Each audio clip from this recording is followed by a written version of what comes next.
Lalu musuh iblis yang ke-13, mu'minun yanfa'un nasa. Orang-orang beriman yang bermanfaat buat manusia. Jadi iblis memusuhi orang-orang beriman yang bisa mendatangkan manfaat bagi orang lain. Orang yang suka menolong orang ini dimusuhi oleh iblis. Orang yang suka bekerja sama dalam kebaikan ini dimusuhi oleh iblis.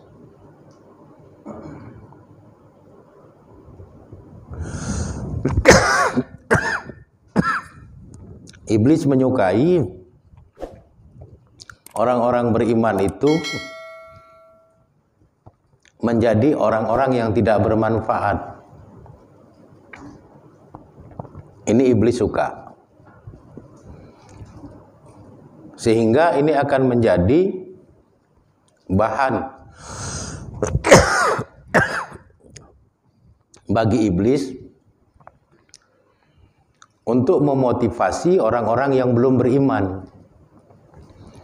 Nah, lihatlah orang-orang beriman itu. Nggak ada manfaatnya pun untuk orang lain. Yang ada hanya menjadi beban bagi orang lain. Nah, itu suka iblis.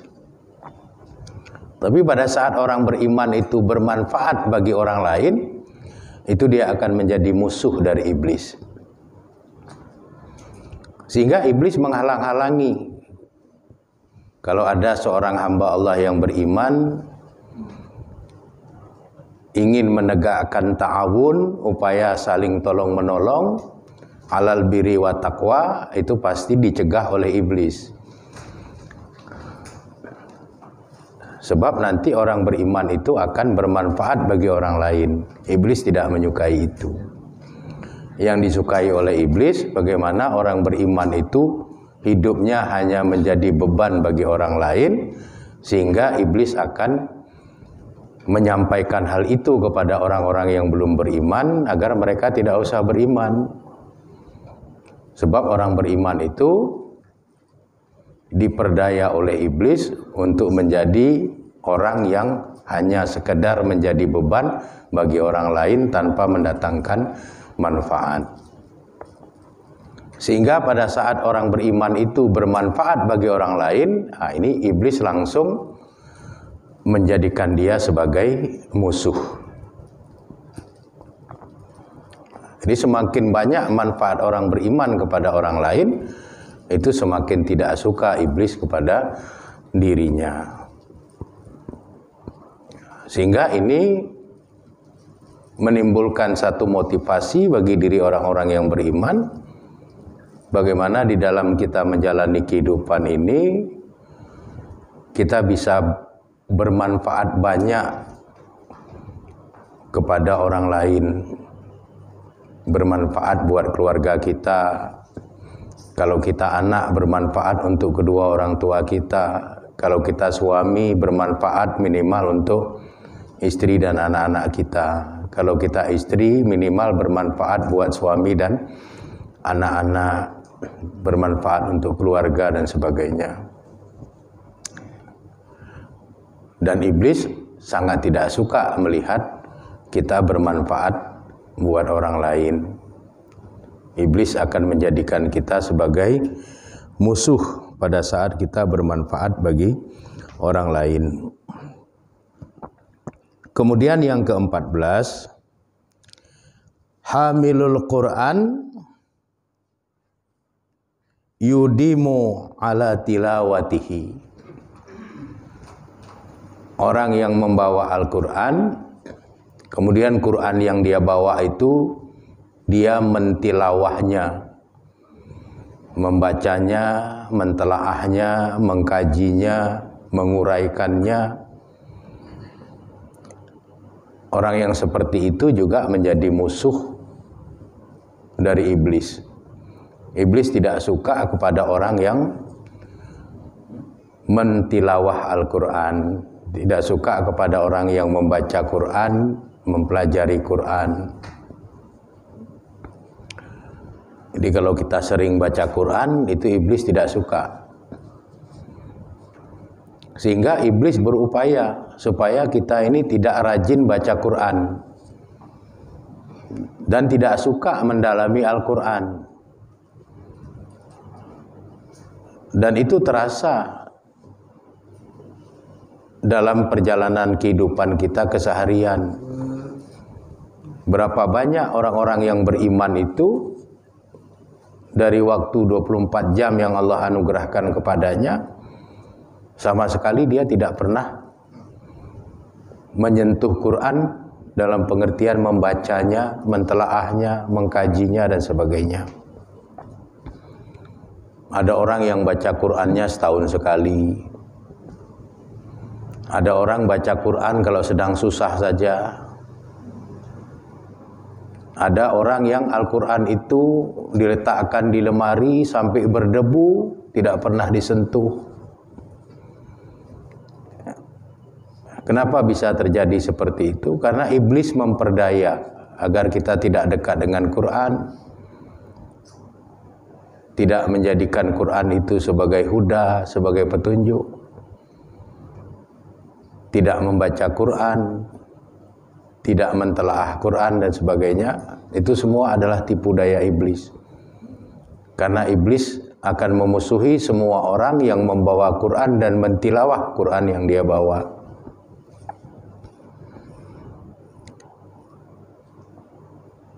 Kalau kemudian kita lihat masih banyak orang-orang beriman yang tidak dekat dengan Quran, kita bisa memahami karena itu semua dalam bingkai tipu daya yang dilakukan oleh iblis. Bagaimana cara orang yang beriman itu tidak menyentuh Quran.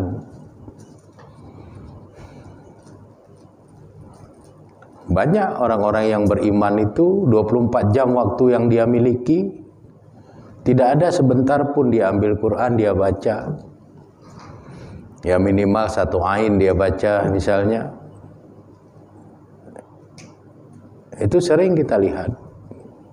Ada yang berhari-hari tidak pernah baca Quran, ada yang berbulan-bulan, ada yang bertahun-tahun tidak pernah baca Quran. Kalau ditanya bisa baca Quran, bisa.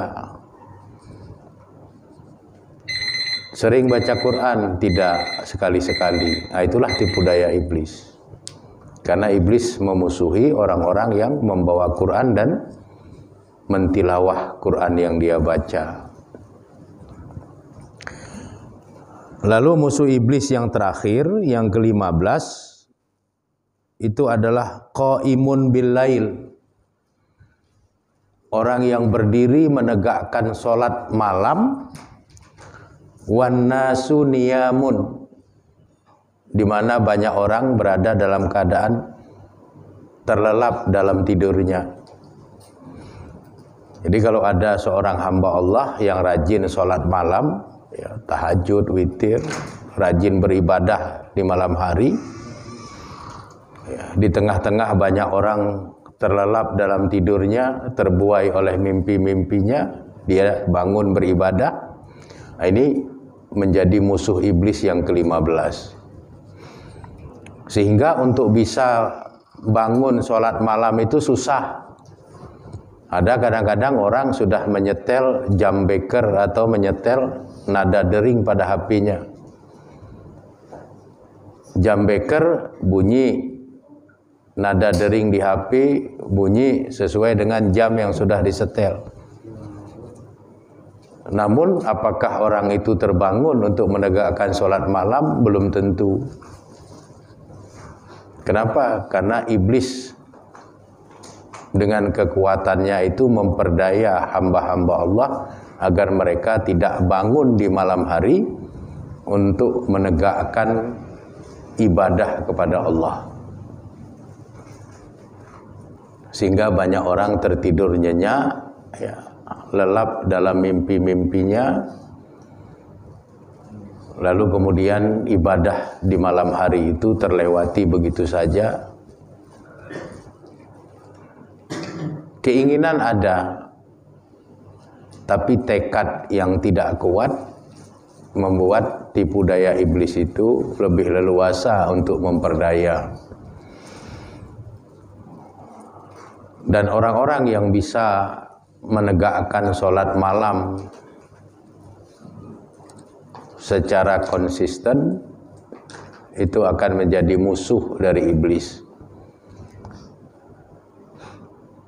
Inilah 15 musuh yang diceritakan oleh iblis dalam menjawab apa yang ditanya oleh Rasulullah Sallallahu Alaihi Wasallam kepada iblis atas perintah Allah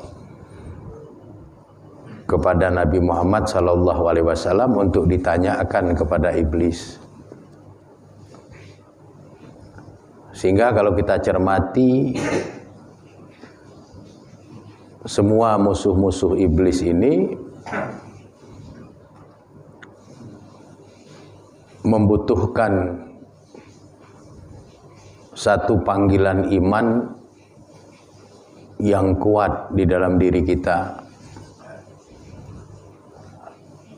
di mana kita bisa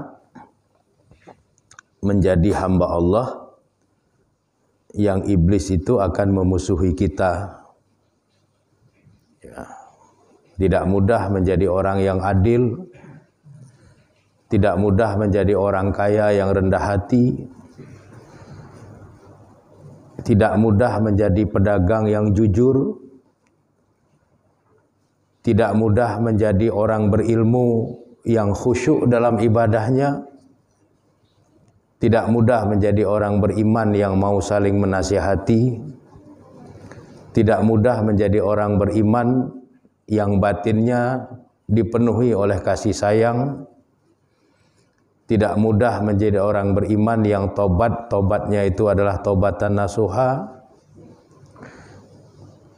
Tidak mudah menjadi orang beriman yang menjauhi semua yang diharamkan.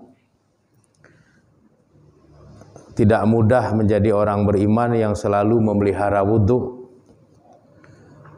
Tidak mudah menjadi orang beriman yang banyak bersedekah. Tidak mudah menjadi orang beriman yang berakhlak baik.